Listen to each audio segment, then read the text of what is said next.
Bonjour Olivier, bienvenue. Dans le chat, faites un petit coucou. Je vois Marina aussi. Bonjour, pas Marina. Erol. Erol. Par qui tout a commencé pour moi? On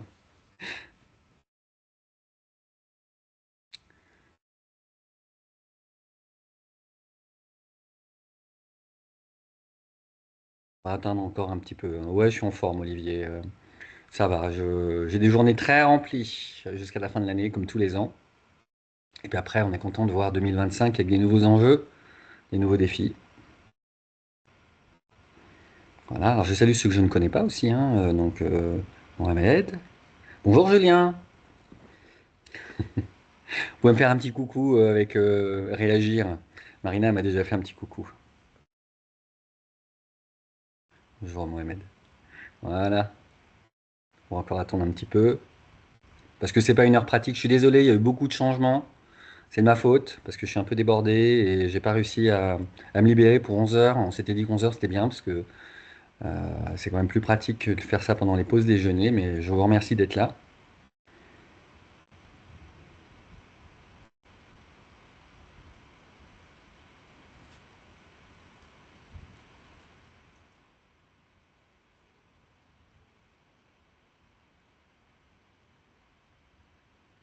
Et puis bon, bienvenue aux autres. Je vois Anne-Claire, Elodie qui nous a rejoint.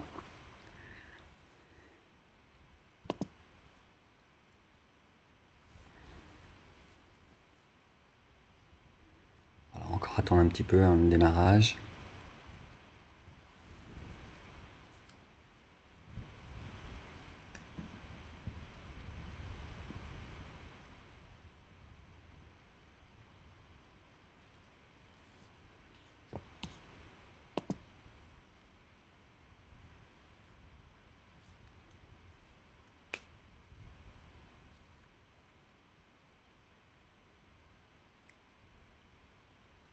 Alors on se donne encore une minute.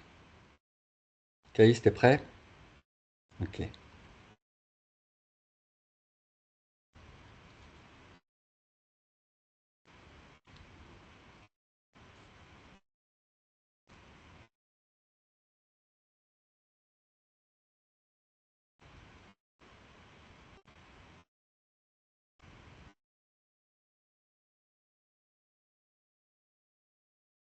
Donc Julien, tu as levé la main. Ça, on pourra le faire pour lever les questions, pour des questions. Donc tu peux cliquer sur à nouveau lever la main pour la baisser. On le fera pour la fin de ces 30 minutes, sur lesquelles on va essayer d'être voilà, hyper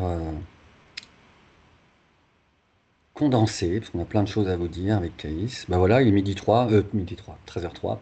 Je suis bien sur le même fuseau horaire que vous, désolé. Mais on va commencer. On va commencer.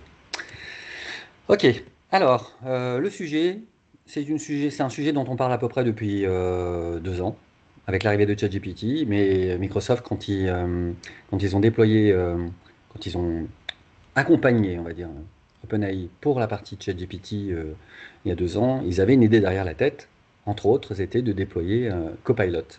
Copilot, donc, c'est un agent dont on va parler maintenant, et puis, en fait, depuis le déploiement de Copilot, enfin depuis la mise à disposition de Copilot, bah, s'est posé tout un tas de questions sur finalement la méthodologie pour réussir à adopter ces nouvelles technologies. Donc l'IA générative d'une manière générale, ça implique qu'on va avoir un certain nombre de principes, un certain nombre de, de mesures voilà, préalables finalement à mettre en place avant de pouvoir réussir à adopter à l'échelle et sur la durée eh bien, Copilot. Donc voici pour l'introduction et l'objectif du webinaire, hein, sont présentés rapidement. Je le fais en partenariat avec Team Fox, voilà, qui est, moi je vais parler méthodologie, et puis on parlera d'une démarche outillée également. On parlera d'une démarche outillée, qui est donc le partenaire Teams Fox avec lequel cet événement est co-construit. Euh, les objectifs de ce webinaire, vous avez un slide, hein. On va essentiellement parler de ce que j'appelle la première étape. Je reviendrai sur les étapes, toutes les étapes. C'est vraiment la partie où on va parler de l'importance bien d'avoir une bonne gouvernance des données, Donc ça veut dire qu'on va se poser la question sur deux niveaux de la gouvernance des données. On va parler de évidemment la gestion des accès, qui, a, qui fait un peu le buzz, hein. On parle de la gestion des accès en disant eh bien, il faut que Copilot ne fasse pas de fuite de données en interne, hein, et puis on parlera également du deuxième aspect, du nettoyage des données, pour que Copilot ne gère pas eh bien, de la donnée à risque, parce que obsolète. Donc cette transition vers ces nouvelles technologies va nous demander de remettre le nez dans des bonnes pratiques, ou dans des pratiques qui ne sont pas toujours bonnes. Donc moi je me présente, je suis Franck Poirot, je suis MVP sur les produits Microsoft 365 depuis maintenant 6 ans. Voilà. Je suis MVP spécialisé sur SharePoint, donc sur toute la partie gestion de données, puisque SharePoint, comme vous le savez peut-être, c'est l'outil qui gère essentiellement les données dans Microsoft 365. J'en suis pas à mon premier coup de MVP, ça fait maintenant 6 ans, ça veut dire que je donne énormément de mon temps dans des contributions aux communautés, ce genre de webinaire 100% gratuit, euh, pour finalement faire connaître, bah, je dirais entre guillemets, hein, j'aime pas ça, le point de vue de l'expert. Je ne me prends pas pour un expert, même si ici, ça a l'air d'en attester. C'est surtout vous faire partager mes retours d'expérience par rapport à eh bien, les outils que nous utilisons, ou que nous comptons utiliser. Ici, on parle d'une vraie rupture technologique, hein, l'IA générative. Et donc, bah, j'ai, pour ainsi dire, mis dans mes objectifs de vie de vous partager comme ça mes retours d'expérience par rapport à l'utilisation de ces outils. Et donc je le fais à travers ces conférences, mais également à travers deux blogs. Adopte un SharePoint qui date de 2013, je parlais déjà d'adoption à l'époque, et puis Adopte un Teams qui est venu évidemment un peu plus tard quand Teams est arrivé en 2018. Mais ça fait voilà, de nombreuses années voilà, que, que je partage mon savoir aussi à travers des livres. Il y a aussi un livre ici qui manque, que j'ai co-écrit avec Errol qui est là, et je remercie Errol de passer la tête, sur l'arrivée justement d'OpenAI. Et c'est un livre qu'on a réalisé en co-rédaction.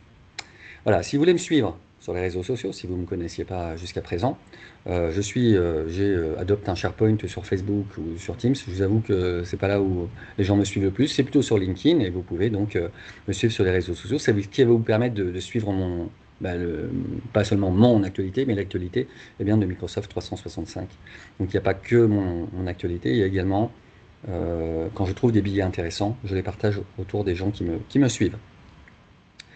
On va parler de Copilot maintenant, puis après on parlera évidemment de Teams Fox, puisqu'on a une petite démo à vous faire sur cette démarche outillée. Et donc je vais vous présenter maintenant Copilot, déjà son évolution depuis 2 ans, et puis donc évidemment les challenges aujourd'hui qui est dû à son intégration à l'organisation, aux données de l'organisation. Alors, dans un premier temps, Copilot, quand il a fait son arrivée, ça ressemblait beaucoup à ChatGPT. C'est-à-dire que c'était sur le web. Et Microsoft a rapidement compris l'intérêt, finalement, de venir ajouter à son moteur de recherche Bing eh bien, la capacité d'un agent conversationnel à vous générer ici du contenu basé sur les résultats de recherche. Donc, ça ressemblait évidemment à une recherche sur Bing, mais cette recherche Bing, elle se trouve eh bien, décuplée par le fait qu'on a une sorte de résumé ou de texte qui produit finalement une synthèse de ce qu'on trouve dans les recherches. Donc, au lieu d'avoir une recherche sous forme d'un catalogue avec des liens, on se retrouve avec un contenu qui a été retraité. Et on avait cette fonctionnalité donc, qui faisait son apparition sur Bing dans une version complètement gratuite, et ça traitait les données du web. Donc évidemment, il faut que les données du web soient de qualité pour avoir un contenu de qualité. Il y avait également une autre option qui a fait son apparition, c'est sur Edge. Donc là, ça veut dire qu'il faut que vous validiez que votre navigateur préféré pour aller sur le web, c'est Edge. Et on avait un add-on qui a fait son apparition assez tôt, hein, dès 2022, un add-on pour vous montrer que cet agent conversationnel pouvait s'inviter pour analyser la page web sur laquelle vous étiez. Donc il peut vous faire un résumé de la page voilà, que vous auriez trouvé peut-être sur Bing. Et puis on va retrouver des copilotes sur le web également pour rédiger un email, pour réaliser un post LinkedIn, un résumé, un développement textuel, d'une manière générale, hein, qui vont être les compléments finalement à la recherche. Les enjeux évidemment de tout ça, c'est le respect de la propriété intellectuelle. Il y a beaucoup d'éditeurs sur le web qui se sont dit mais vous retraitez du contenu qui est protégé, avec le droit d'auteur, le droit d'autrui. Oui, c'est pas faux. En même temps, c'est exposé sur Internet et les gens pouvaient déjà le retraiter par eux-mêmes en citant finalement les sources. Et rapidement, Copilot s'est mis à citer ses sources, là où on reprochait à ChatGPT un petit côté un peu caché, en fait, compte où est-ce qu'il allait chercher ses sources de données. Et puis Copilot, ici, le mentionne partout, hein. Vous devez vérifier la qualité des données. L'IA générative peut faire des erreurs. Donc ça reste ici tout à fait l'idée que nous sommes face à un assistant sur lequel vous devez repasser pour vérifier la qualité de vos sources. Et évidemment, cette origine, on va la retrouver dans 365. On aura toujours ici les deux soucis de la réexploitation de ces données. Microsoft 365, Copilot ou Copilot Microsoft 365 a répondu assez rapidement à mes attentes lorsque je vois les annonces de ChatGPT et de Microsoft qui se rapprochent. Je me dis, mais ça va être formidable. Au lieu d'avoir un Copilot qui part sur le web, on va avoir un Copilot par rapport à nos données.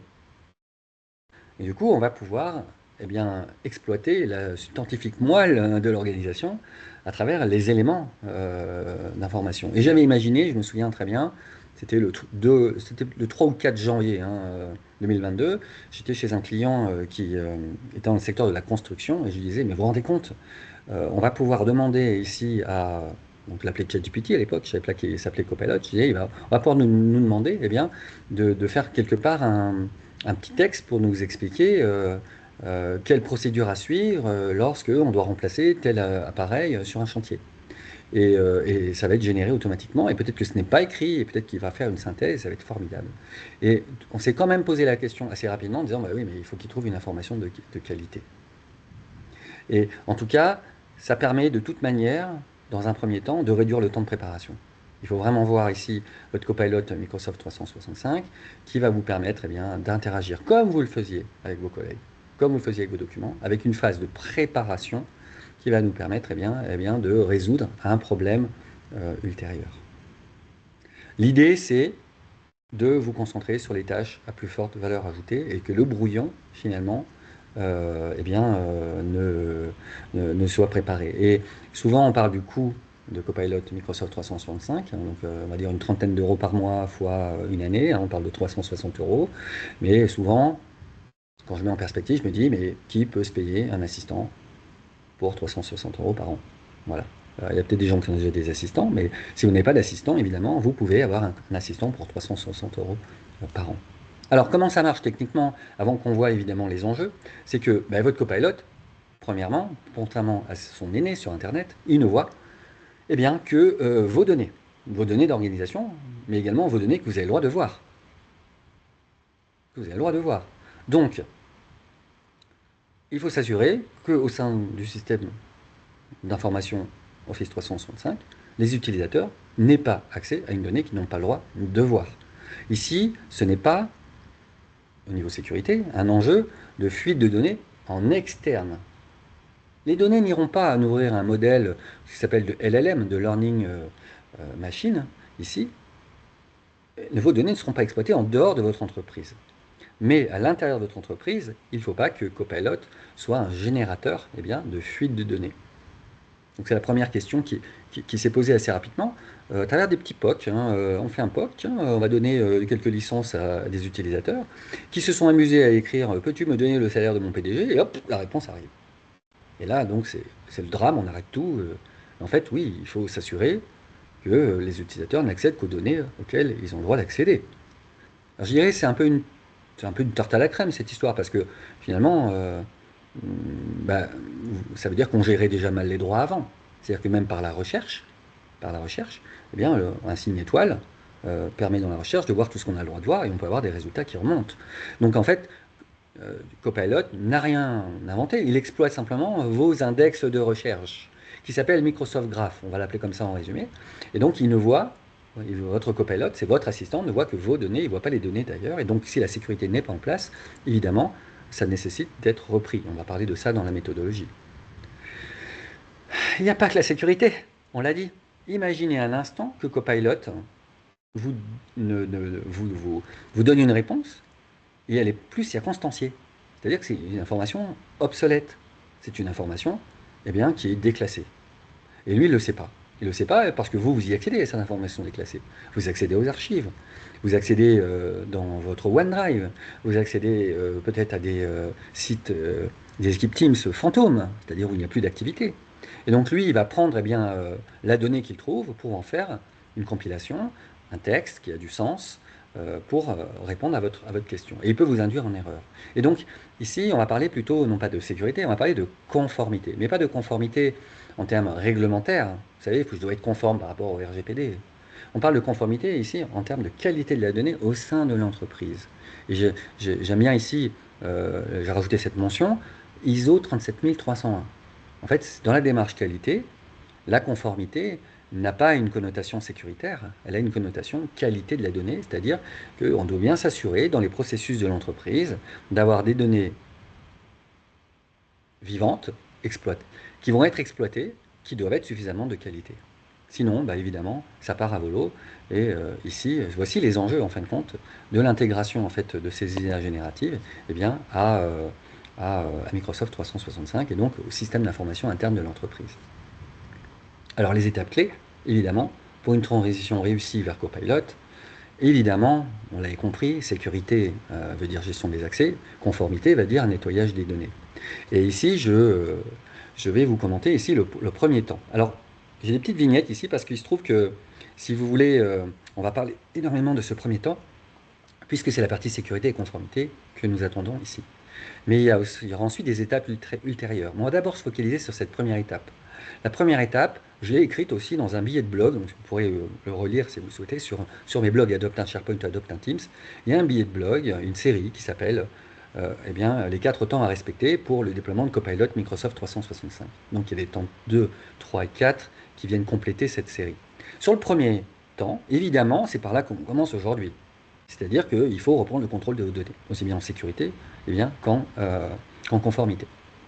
Et ça va peut-être vous étonner, mais on ne va pas aller vers des fonctionnalités de sécurité dans un centre qui est dédié à ça, qui s'appelle Purview. On ne va pas commencer par là. Il ne faut pas commencer par tout de suite le centre qui permet de gérer la conformité et la sécurité de 365. Non, on va prendre les choses de façon très basique. Vous êtes dans Teams. Vous accédez à des équipes. Ces équipes, pour deux raisons, pour la partie sécurité et pour la partie conformité, il faut se poser la question sur le cycle de vie de ces équipes. Si ce sont des équipes sur lesquelles on a collaboré le temps d'un projet, le projet est terminé, c'est-à-dire on est sur un espace ici éphémère, ponctuel de collaboration, le projet est terminé, eh bien, il faut peut-être fermer l'équipe. Pour la raison de la qualité de la donnée, évidemment, toute la donnée qui n'est pas bonne à conserver, à ce moment-là, elle disparaîtra avec la suppression de l'équipe Teams. On peut supprimer l'équipe Teams, hein, j'espère que vous ne le découvrez pas. Mais, encore une fois, il faut s'assurer que les données n'ont pas besoin d'être conservées. Conservées où? Déplacées peut-être dans une autre équipe Teams. Imaginez que vous appartenez à un projet et le projet est terminé, vous avez des livrables et vous voulez que ces livrables aillent dans le site de votre équipe pour pouvoir conserver ces livrables en tant que référence ou en tant que document engageant. Ça peut être aussi des documents engageants. On fait partie d'une offre, par exemple. On doit la conserver 10 ans après l'exécution des travaux, l'offre, des choses comme ça.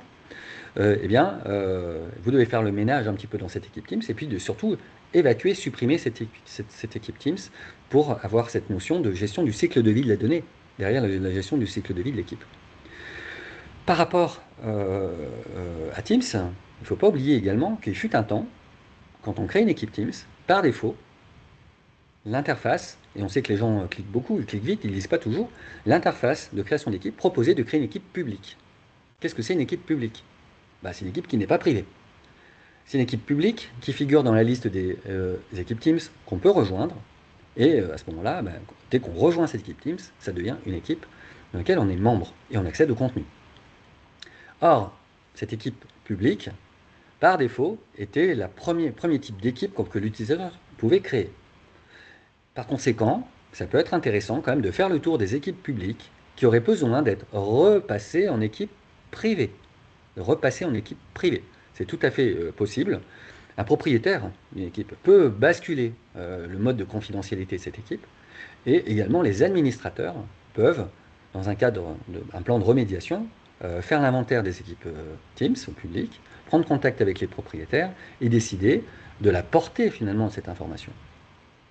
On va retrouver la même chose dans le réseau social de Microsoft 365. Alors, le réseau social de Microsoft 365, c'est Viva Engage, ex-Yammer. On va trouver des communautés publiques, on va trouver des communautés privées. Et c'est la même histoire. En fait, si c'est public, ça veut dire que n'importe qui franchit la porte peut en devenir membre et accède aux données. Donc, faire l'inventaire de tout ce qui est public, que ce soit les équipes publiques, que ce soit les communautés Viva Engage. Enfin, j'ai envie de dire, bien sûr, SharePoint. Alors, SharePoint, il est sous les équipes Teams, il est sous les communautés Viva Engage, et il existe aussi, par ailleurs, il y a un bouton qu'on peut retirer, mais qui est là par défaut également dans le centre, dans la page SharePoint, pardon, un utilisateur peut créer un site. Et là, à nouveau, on va se retrouver sur des sites avec cette portée publique-privée. Et là aussi, un administrateur SharePoint a le droit de faire l'inventaire des sites publics et de prendre contact avec les propriétaires pour savoir si c'est vraiment un site public ou si c'est un site privé sur lequel il va falloir remédier également à l'appartenance des sites si des membres sont venus se greffer. Là, on parle vraiment de la base, de la bonne gouvernance de ces espaces collaboratifs qui fonctionnent par défaut en libre service, avec des portées qui ne sont pas toujours maîtrisées. Alors heureusement, Microsoft a changé dans l'expérience Teams eh bien, la capacité à créer une équipe par défaut qui soit privée, mais ça nécessite ici de se poser la question. Alors ensuite, évidemment, une fois qu'on a pensé à la bonne gouvernance de notre centre de service, il faut protéger nos données. Il faut protéger nos données pour éviter les fuites de données en interne. Et les fuites de données en interne, ça va très vite. Ça va très vite. Là, par exemple, justement, on est dans une équipe Teams, l'utilisateur peut partager un document. Il peut partager un document et inviter quelqu'un à accéder au document qui ne fait pas partie de l'équipe. Ça va marcher également dans les communautés Viva Engage parce que ça reste du SharePoint dessous.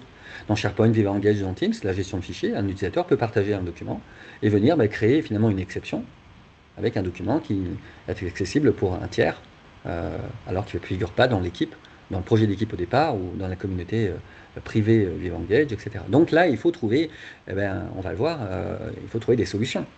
Parce que ici, ce n'est pas seulement, c'est peut-être trop tard, tout simplement, parce que c'est un paramètre. C'est un paramètre qui est souvent méconnu, mais on peut aller dans un site SharePoint dire non, les membres, ils ne vont pas faire des invitations pour pouvoir créer des exceptions. Cette approche-là, on l'a dans le OneDrive, c'est normal, mais on l'a également dans SharePoint et c'est un point important à traiter.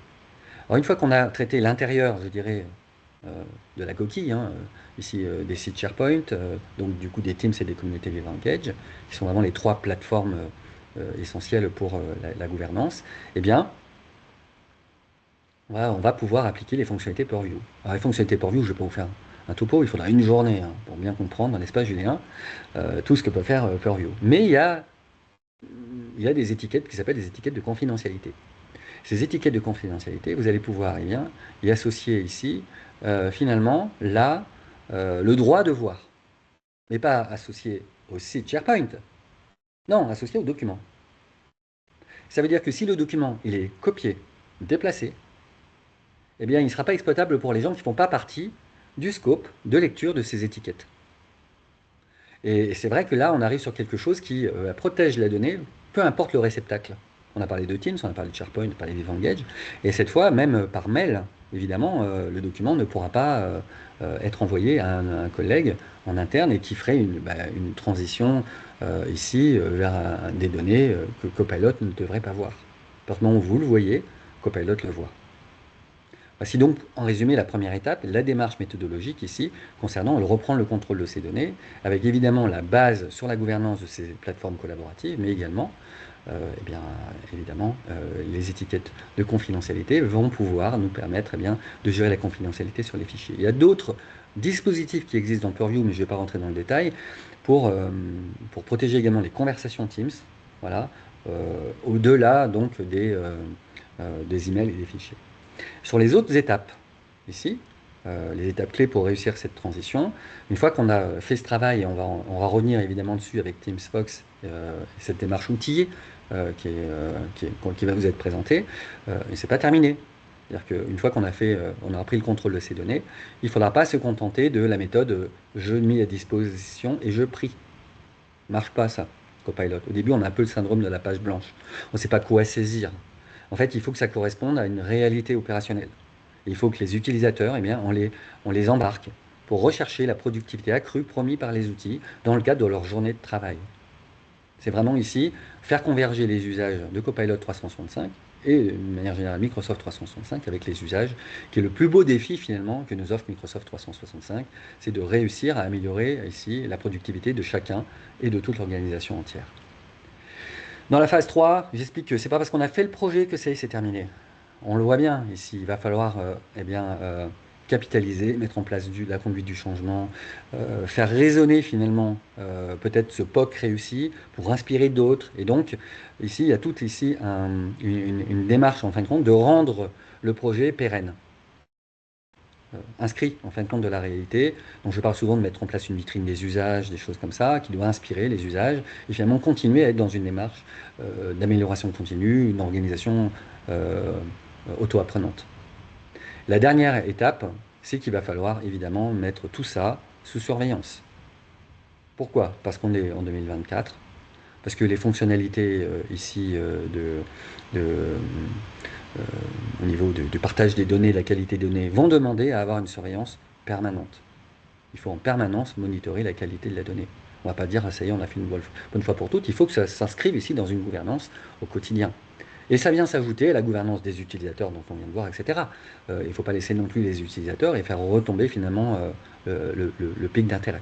Donc voilà pour les étapes clés pour une transition réussie vers Copilot. Mais notre sujet était donc la première étape sur cette approche nettoyage des données, gestion des accès. Donc cette approche méthodologique, cette démarche outillée, ça va nous aider. Donc en résumé, Purview va nous apporter évidemment des choses sur la sécurité, également sur la conformité. Mais par contre, sur la conformité, actuellement, ça fonctionne pas bien. Je vous fais juste une dernière explication avant que Tim Fox fasse la présentation. J'ai parlé des étiquettes de confidentialité. Il se trouve que si vous faites une demande à Copilot, et il trouve dans ses résultats 3-4 documents, et parmi les 4, il y a un document qui est considéré comme très sensible. Très sensible. Il n'y a que vous qui avez le droit de le voir. Eh bien, vous allez demander à Copilot de vous générer, pourquoi pas, une présentation PowerPoint pour résumer tous ces 4 documents. Et il va vous faire la présentation PowerPoint. Mais il va appliquer également l'étiquette. C'est-à-dire qu'il va appliquer l'étiquette la plus contraignante sur le contenu qui a été généré. Ça fonctionne. Ça fonctionne pas depuis longtemps, ça fonctionne depuis le courant de l'année. Donc ça respecte les étiquettes de confidentialité au niveau Copilot. Par contre, il ne respecte pas encore les étiquettes de conformité. Donc là, c'est un sujet encore en attente, mais ce serait bien aussi de savoir. Parce qu'il existe des étiquettes pour gérer l'archivage. Et donc, ce serait bien de savoir que c'est une archive, par exemple. Qu'on a utilisé une information qui figurait dans une œuvre qu'on a faite il y a 9 ans et demi, parce qu'on veut les garder 10 ans. Et donc, au moins qu'on ait une notion qu'attention, on a pioché de l'information, un passage d'une information qui est ici est encore visible, mais du coup n'est peut-être pas exploitable parce qu'on ne savait pas qu'il y avait une étiquette derrière d'archivage, en fait, quelque part. Voilà pour ma partie. Donc, Calice, tu vas pouvoir prendre le partage d'écran et nous parler un petit peu de la méthode, mais la démarche outillée, ça va nous aider. Merci, merci Franck. Euh, je vais partager mon écran. Est-ce que vous voyez mon écran? Oui, Très bien. Donc, je vous présente TeamsFox, qui est une solution de gestion des environnements Microsoft 365. TeamsFox fait plein de choses. Donc, TeamsFox a des modules de gestion de licences, Create pour voir un peu l'adoption de l'environnement, la gouvernance, la sécurité, le reporting. l'automatisation et la gestion des données à outils. Aujourd'hui, on va se concentrer, on n'a pas beaucoup de temps sur la partie Copilot Readiness. Et Copilot Readiness, en fait, ça veut dire deux choses hein, pour nous. Ça veut dire d'abord la préparation des données, d'identifier les données euh, qui sont fiables et les données qui ne sont pas fiables et de s'en débarrasser avant d'implémenter Copilot. Et le deuxième point, c'est la sécurité des données. Je commence avec la préparation des données. Donc là, on a un dashboard qui nous montre les données qui sont fiables, reliable, et les données qui ne sont pas fiables. Dans ce tenant, on voit bien que 70% des données ne sont pas fiables. Ce sont des données qui sont ou bien redondantes, obsolètes ou triviales. Et ces données-là, il faudrait s'en débarrasser idéalement avant d'implémenter Copilot pour améliorer les résultats de Copilot. Ça, c'est le premier point. Le deuxième point, qui est très important, c'est de mieux gouverner, mieux gérer les accès avant d'implémenter Copilot. Donc, identifier, euh, par exemple, les équipes Teams publiques qui sont accessibles à tout le monde et évidemment accessibles à Copilot si Copilot est installé. Ensuite, il y a les équipes avec accès à l'échelle internationale de l'organisation. Donc là, on a des liens, des fichiers qui sont partagés avec, avec toute l'organisation. Et Copilot va très rapidement va trouver ces fichiers et répondre peut-être à des questions auxquelles il ne faudrait pas répondre, hein, telles que les questions que tu mentionnais auparavant, hein, Franck. Donc ça, c'est sur Teams. Sur SharePoint, il faudrait faire la même chose, donc identifier les sites avec invités, identifier les sites avec accès anonyme, identifier les sites qui sont accessibles à toute l'organisation. Et il faudrait également faire la même chose sur OneDrive, hein. Donc OneDrive peut également on peut également avoir sur OneDrive des sites avec des invités ou bien des fichiers qui sont visibles à toute l'organisation. Et comme vous voyez, c'est très simple à gérer. Donc, quelques dashboards qui nous aident je dirais en quelques clics de préparer l'environnement à une introduction de Copilot. Ensuite, ce qui serait très intéressant, c'est d'automatiser tout ça. Donc, nous avons un module d'automatisation pour faire ça d'une manière régulière et puis de contrôler les licences également parce qu'on se met à acheter des licences, alors, tout le monde va se mettre à acheter des licences Copilot et il faudrait gérer ces licences pour ne pas avoir ce qu'on appelle des wasted licenses. Donc, gérer un peu les licences pour réduire ou pour essayer de contrôler les budgets Microsoft 365. Ça également, c'est faisable avec TeamSfox. Donc, je vois bien qu'on a débordé un peu. Je crois qu'on a parlé 30 minutes. Je vais m'arrêter et je vais demander à notre audience s'il y a des questions. Vous pouvez lever la main hein, si vous avez une question. On gère les micros.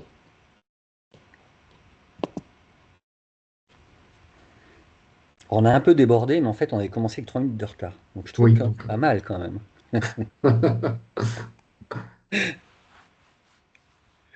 Bon, bah, s'il n'y a pas de questions, vous avez nos adresses, j'ai envie de dire. Vous pouvez nous suivre sur LinkedIn, hein, Caïs et moi. J'espère que ça vous a plu. Je- je pense qu'on a été, voilà, on vous a alerté sur les enjeux de l'étape 1 sur la qualité des données. Et surtout, il ne faut pas s'arrêter à la sécurité. C'est un peu le message qu'on a voulu vous faire passer, hein. Et beaucoup de choses ont été dites sur la sécurité des données, mais il faut aussi regarder la partie conformité. Et je vous ai vu que la démarche ici de TeamsFox, c'est qu'on va pouvoir suivre également la partie activité finalement autour de ces espaces. Alors, il y a des questions dans les questions-réponses oui, auxquelles j'avais répondu déjà. Merci Elodie pour ça. Je n'en vois pas d'autres. Bonjour Etijani, ça fait plaisir. Ok.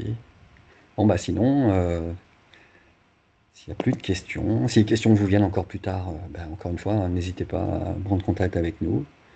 Et puis, si vous voulez des démos également, TeamsFox, ce sera avec plaisir.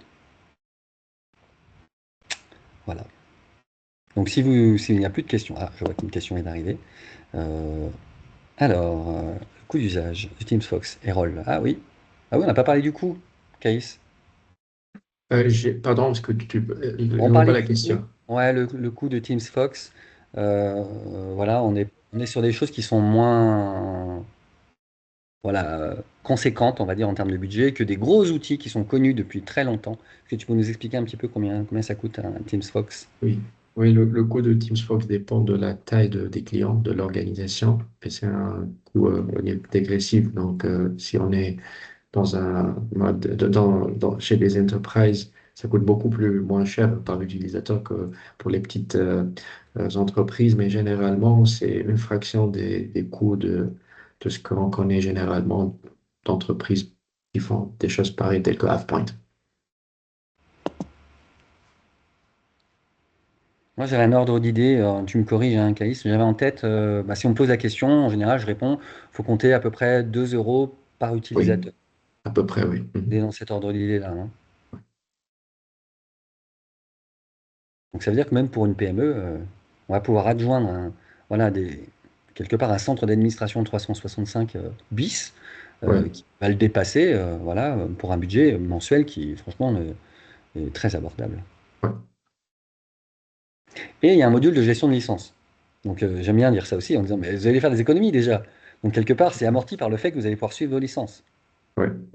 Ce qu'on ne trouve pas chez Microsoft, parce que Microsoft n'est pas, voilà, c'est pas forcément dans leur culture de vous aider à suivre les licences et le coût que ça peut représenter. Alors je vois qu'il y a aussi dans les conversations, on a les deux modules dans la conversation. Merci Anne-Claire, merci pour le feedback. Si. Bon, alors ça me permet de faire un peu le promo. En Caïs, on se revoit bientôt, on se revoit jeudi prochain. Ouais, Événement AMP à Luxembourg. Alors nous ne faisons pas conférence ensemble, mais ce sera tout à fait envisageable dans une prochaine itération. Donc AMP à Luxembourg, jeudi prochain, il y a un événement donc, des communautés des conférenciers, euh, voilà, des speakers autour de Microsoft 365. Vous avez deux tracks. Vous avez un track stratégie, Copilot, IA et un track Power Platform. Voilà. Donc, je serai présent, hein, je crois que c'est 9 heures. C'est moi qui ouvre le track un peu Copilot et stratégie. Et je parlerai de Microsoft 365. Y a-t-il un pilote dans l'avion? Voilà. Et Copilot m'a beaucoup aidé à faire la présentation. Ce ne serait pas un cours sur Copilot, mais il m'a vraiment beaucoup aidé. Merci Marina. Donc, bonne continuation à vous, une belle fin de journée. Et j'espère on vous a donné déjà des clés solides pour pouvoir avancer dans votre réflexion.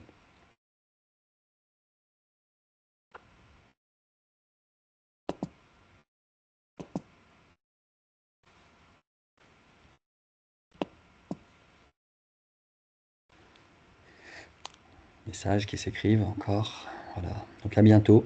J'espère vous recroiser bientôt.